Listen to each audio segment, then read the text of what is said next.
boys and girls. Welcome back to Miss Keedy's Corner. Today I would love to do another read aloud. So last week we did Mogi by Kathy Appelt, and this week for you I have Just a Dream by Chris Van Allsburg. And I found this book in Savers because they have a great book selection. A lot of people donate their books to Savers, and it's funny because I thought you'd find this interesting. This was actually, the person marked it out, but it was a book from a classroom. Mrs. Lewis was her name. And so it's really great because Savers has tons of awesome books that are perfect for our classroom or perhaps for you at home, and they are really inexpensive, so it's wonderful. So we're going to read Just a Dream by Chris Van Allsburg today. And I have many I wonder statements just by looking at the cover of this book. My first I wonder statement is, I wonder why this boy's bed is in a tree. I'm guessing that's probably also an I wonder statement that you had as well. I also wonder why this tree appears to be very large and in a field with other trees. I wonder where actually this tree is located. Is it supposed to be in a forest? Is it supposed to be in his backwoods? I'm also wondering if that is the main character of our story. So, Just a Dream, Pictures and Story by Chris Van Allsburg. So in this case, boys and girls, he's the author as well as the illustrator. Let's get started.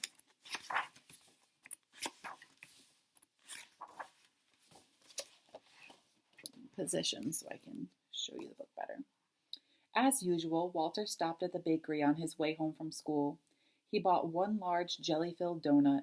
He took the pastry from its bag, eating quickly as he walked along. He licked the red jelly from his fingers. Then he crumpled up the empty bag and threw it at a fire hydrant. I personally don't like that. And I'm sure you also don't like that because littering is not good. At home, Walter saw Rose, the little girl next door, watering a tree that had just been planted. "It's my birthday present," she said proudly. Walter couldn't understand why anyone would want a tree for a present. His own birthday was just a few days away, and I'm not getting some dumb plant, he told Rose. First of all, that's not very nice the way that Walter was treating Rose. And second of all, when we would like things for our birthday, what everybody likes is unique and different, right? What I want for my birthday is probably going to be very different from what you would like for your birthday or from your siblings or your friends. So we all have different opinions, and it's always nice to treat everybody's, and it's the right thing to do is to treat everybody's opinion with respect. So I'm not really, at this point in the story, I know it's only page 1, but I'm hoping that Walter turns it around. After dinner, Walter took out the trash. 3 cans stood next to the garage. One was for bottles, one was for cans, and one for everything else. As usual, Walter dumped everything into one can. He was too busy to sort through the garbage, especially when there was something good on television. The show that Walter was so eager to watch was about a boy who lived in the future. The boy flew around in a tiny airplane that he parked on the roof of his house. He had a robot and a small machine that could make any kind of food with the push of a button. So Walter doesn't seem to have many positive feelings about taking care of our planet, right? He says that although there are different cans he's supposed to sort the recycling, that he doesn't care to. And he fantasizes about the show that he watches where they fly around in tiny airplanes. Now ask your parents, but to me that show sounds like the Jetsons, which was long before your time. Walter went to bed wishing he lived in the future. He couldn't wait to have his own tiny plane, a robot to take out the trash, and a machine that could make jelly donuts by the thousands. When he fell asleep, his wish came true. That night, Walter's bed traveled to the future.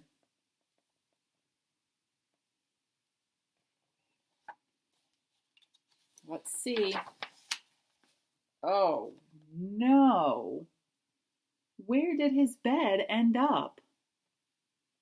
Huh, it looks to me like his bed ended up in the landfill or the dump. And it's funny though, because I'm not sure if you can see. Now you can see. There's a man right over here in a tractor pushing all of the garbage. Let's see what happens next. Walter woke up in the middle of a huge dump. A bulldozer was pushing a heap of bulging trash bags toward him. Stop, he yelled. The man driving the bulldozer put his machine in neutral. Oh, sorry, he said. Didn't see you. Walter looked at the distant mountains of trash and saw half-buried houses. Do people live here? He asked. Not anymore, the man answered. A few feet from the bed was an old rusty street sign that read Floral Avenue. Oh no, gasped Walter.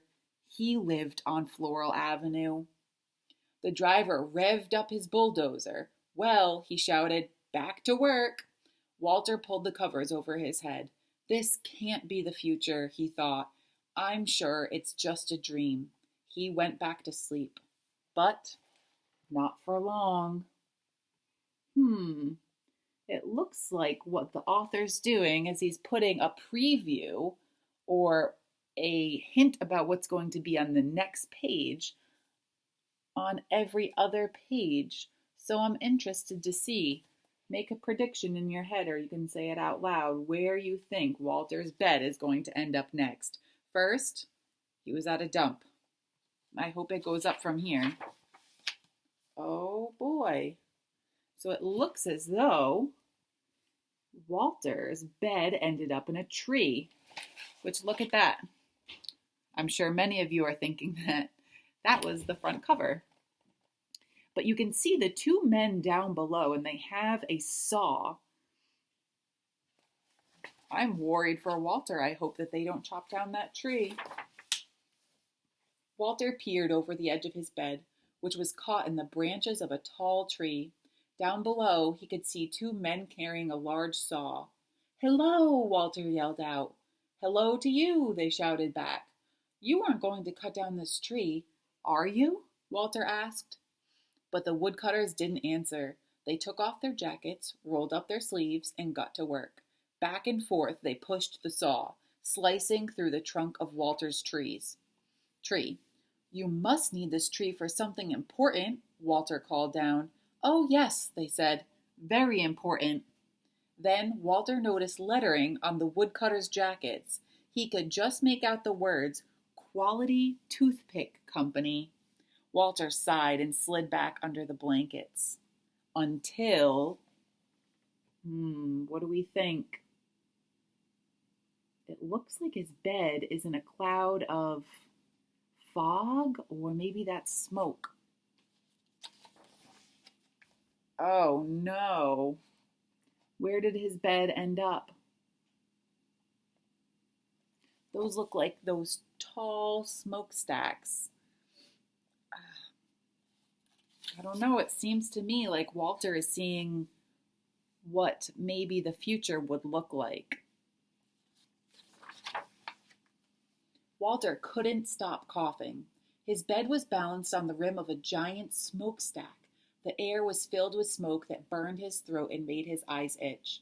All around him, dozens of smokestacks belched thick clouds of hot, foul smoke. Belch would be to let out. And foul, smoke. So when something's foul, it would be something really terrible. So sometimes we say a foul smell, a really bad smell. A workman climbed one of the stacks. What is this place? Walter called out. This is the Maximum Strength Medicine Factory, the man answered. Gosh, said Walter, looking at all the smoke. What kind of medicine do you make here? Wonderful medicine, the workman replied, for burning throats and itchy eyes. Walter started coughing again. I can get you some, the man offered. No thanks, said Walter. He buried his head in his pillow, and when his coughing stopped, he fell asleep. But then, what does that look like? To me, it looks like snow, but let's see. It could also be rain. Oh, wow. So I see some people hiking below, and it looks as though it says Hotel Everest. Let's read. Snowflakes fell on Walter. He was high in the mountains. A group of people wearing snowshoes and long fur coats hiked past his bed. "Where are you going?" Walter asked. "To the hotel," one of them replied. Walter turned around and saw an enormous building. A sign on it read, Hotel Everest. "Is that hotel," asked Walter, "on the top of Mount Everest?" "Yes," said one of the hikers. "Isn't it beautiful?" "Well," Walter began, but the group didn't wait for his answer. They waved goodbye and marched away. Walter stared at the flashing yellow sign, then crawled back beneath his sheets. So Mount Everest, let me go back a page, is this beautiful natural wonder of the world. Mount Everest is the tallest mountain in the world, if I'm not wrong. I believe it is. Let me check on that. Because believe it or not, boys and girls, the mountains are continuing to grow. And you'll learn much more about that in geology and in science as we go through our units and into other grades as well. So he's saying, this man-made building, because this building up here is not natural, right? That was made by humans.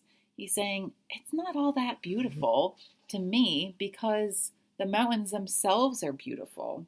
Those are the natural parts of the world, and this big building, it doesn't seem to really fit into the landscape.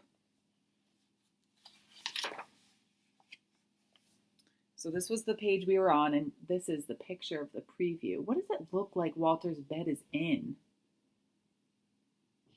Yeah, I think it looks like he's in water. Oh my goodness. And this is where he ended up. It looks as though those are fishing boats. Walter's hand was wet and cold. When he opened his eyes, he found himself floating on the open sea, drifting toward a fishing boat. The men on the boat were laughing and dancing. "Ship ahoy!" Walter shouted. The fishermen waved to him. "What's a celebration for?" he asked. "We've just caught a fish." One of them yelled back, "Our second this week." They held up their small fish for Walter to see. "Aren't you supposed to throw the little ones back?" Walter asked. But the fishermen didn't hear him. They were busy singing and dancing. Walter turned away. Soon the rocking of the bed put him to sleep.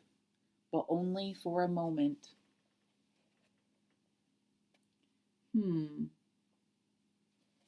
I'm very curious to see what this next page. But let's talk about the fish for a moment. So, these fishermen are celebrating catching their second fish for the week. Now, normally, boys and girls, we know that when fishermen go out to catch fish, they are catching hundreds of fish. So, I'm wondering and I'm thinking that if they're only catching around 2 fish a week, that must mean that the water that the fish are living in is not healthy, and perhaps a lot of the fish are ending up dying and they can't catch them. So let's move on to make a prediction about what's going to be on the next page. Oh boy, where did Walter find himself now? Take a moment to see if you can find where Walter is.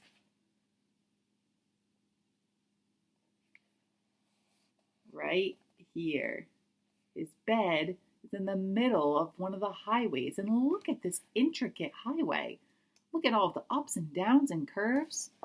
You know, we have a lot of highways in Rhode Island and Massachusetts and Connecticut, but I can guarantee none of them look like this. This is a futuristic highway. A loud, shrieking horn nearly lifted Walter off his mattress. He jumped up. There were cars and trucks all around him, horns honking loudly, creeping along inch by inch. Every driver had a car phone in one hand and a big cup of coffee in the other. When the traffic stopped completely, the honking grew even louder. Walter could not get back to sleep. Hours passed, and he wondered if he'd be stuck on this highway forever. He pulled his pillow tightly around his head. This can't be the future, he thought. Where are the tiny airplanes, the robots? The honking continued into the night, until finally, one by one, the cars became quiet as their drivers and Walter went to sleep.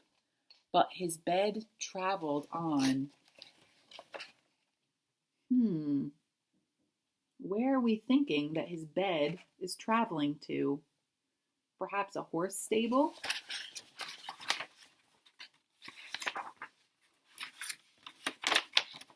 Oops. There we go. Now take a minute to think about where this might be. I see a cactus over here on this side. And on the other side, I see a big lizard. It looks like perhaps a Komodo dragon. I know a few of you know a lot about Komodo dragons. Talked about those in class. Let's see. Walter looked up. A horse stood right over his bed, staring directly at him.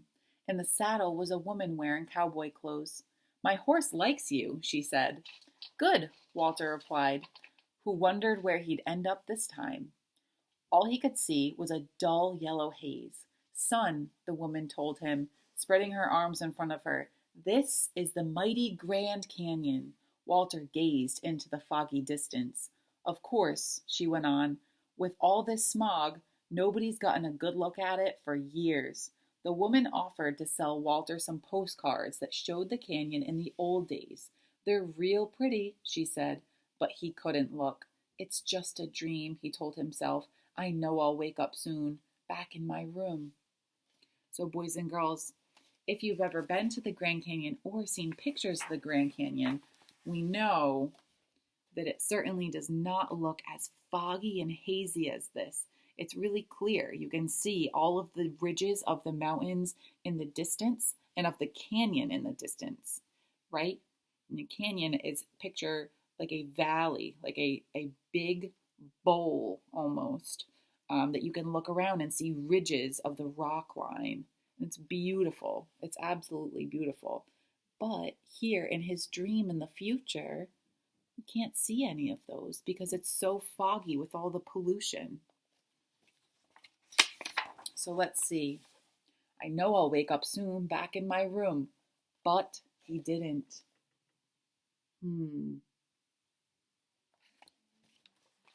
Let's take a look. It looks like Walter's bed ended up above the clouds with a big flock of ducks, it looks like, and it looks like one of them is right there on his bed. Let's take a read. Walter looked out from under his sheets. His bed was flying through the night sky. A flock of ducks passed overhead. One of them landed on the bed, and to Walter's surprise, he began to speak. "I hope you don't mind," the bird said, "if I take a short rest here." The ducks had been flying for days, looking for the pond where they had always stopped to eat. "I'm sure it's down there somewhere," Walter said, though he suspected something awful might have happened. After a while, the duck waddled to the edge of the bed, took a deep breath, and flew off. "Good luck," Walter called to him. Then he pulled the blanket over his head. "It's just a dream," he whispered, and wondered if it would ever end. So the poor ducks were flying all through the night and the day for 2 days, that duck had said, and they said that they were looking for the pond where they usually go to eat. But Walter said to himself, he had a bad feeling that something terrible had happened and that perhaps that pond had dried up and there wasn't food left for the ducks to eat. And why could that have been? If they had used that water perhaps, or if it was polluted and if there wasn't any food left. So then we have our preview. Then finally, where does it look like Walter's bed is headed next? Yeah, it looks like he's headed back home. Walter's bed returned to present. He was safe in his room again. But he felt terrible. The future he'd seen was not what he'd expected. Robots and little airplanes didn't seem very important now. He looked out his window at the trees and lawns in the early morning light, then jumped out of bed. He ran outside and down the block, still in his pajamas. He found the empty jelly donut bag he'd thrown at the fire hydrant the day before. Then Walter went back home and, before the sun came up, sorted all the trash by the garage. So it seems as though Walter's dream of seeing the future truly scared him because he kept thinking, oh, this can't be real life. This must be a dream, because it didn't seem like the TV show that he had watched. It seemed much worse. A few days later, on Walter's birthday, all his friends came over for cake and ice cream. They loved his new toys, the laser gun set, electric yo-yo, and inflatable dinosaurs. My best present, Walter told them, is outside. Then he showed them the gift that he'd picked out that morning. A tree. After the party, Walter and his dad planted the birthday present. When he went to bed, Walter looked out his window. He could see his tree and the tree Rose had planted on her birthday. He liked the way they looked, side by side. Then he went to sleep, but not for long, because that night Walter's bed took him away again. Oh no, I am wondering where his bed is going to take him next.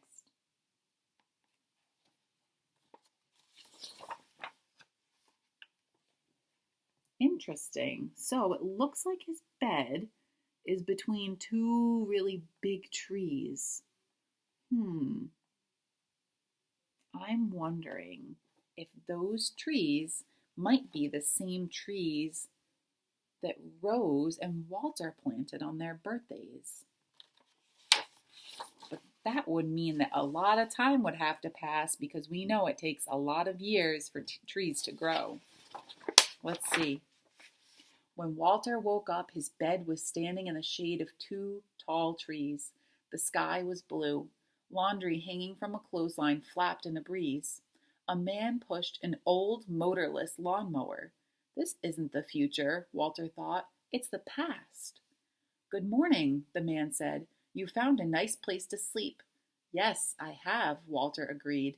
There was something very peaceful about the huge trees next to his bed. The man looked up at the rustling leaves. My great-grandmother planted one of these trees, he said, when she was a little girl. Walter looked up at the leaves, too, and realized where his bed had taken him. This was the future, after all, a different kind of future. There were still no robots or tiny airplanes. There weren't even any clothes dryers or gas-powered lawnmowers. Walter lay back and smiled. I like it here, he told the man, then drifted off to sleep in the shade of the two giant trees, the trees he and Rose had planted so many years ago. The end. Wow. I love this book because I think that it makes us really think about how we treat the earth and how our small acts of doing the right thing, like sorting our garbage and making sure that we're recycling everything that we can and using as little waste as possible, it really will make a difference in the future. And so I love this book because this book was actually printed in 1990. In 1990, so that was 30 years ago. And so way back then, Chris Van Allsburg had this idea that if we don't start treating the earth and Mother Nature in the way that we should, so we should be planting more trees and making sure that we're recycling and not littering. If we don't do that, then this is what our future may look like, right? This is obviously, is this fiction or nonfiction? Take a second to think about it. Yes, this is a fictional book, right? This is made up. Walter may have actually had those dreams, but the character of Walter is made up. However, Chris Van Allsburg wanted to write a story about it because it is something that's really important. And so I like this story because it really makes us think about how we treat the earth and how every little thing that we can do to help will make a difference in our future, in the future of many generations to come. So I hope that you enjoyed this read aloud today, and I hope that you have a wonderful rest of your day, and I will see you all in the next episode. Bye-bye for now.